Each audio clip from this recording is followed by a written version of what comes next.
Can one ever truly justify taking the law into one's own hands? Where does the line blur between justice and revenge? These are questions that the life of Pedro Rodrigues Filho, also known as Pedrinho Matador or Killer Pete, forces us to ponder. Born in the heart of Brazil, Filho's life was marred by violence from the beginning.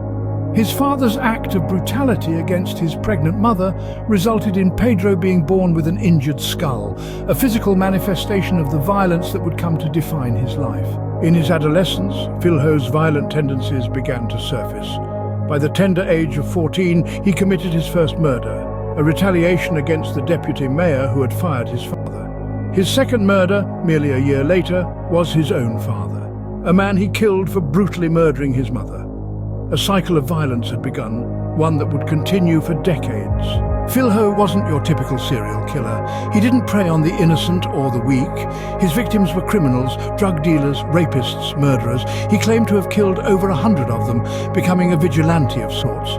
Society, it seemed, wasn't sure what to make of him. Was he a menace, or was he delivering a form of justice that the system failed to provide? Eventually, the law caught up with Filho.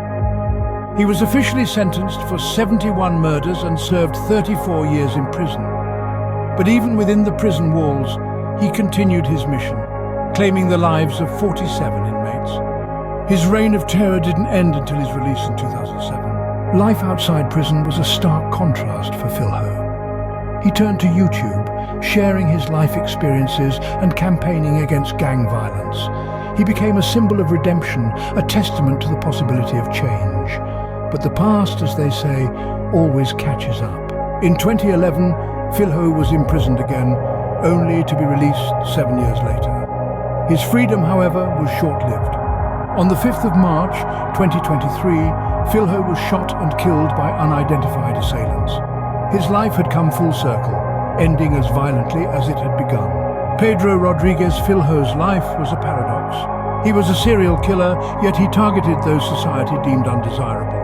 He was a criminal, yet he became a voice against violence.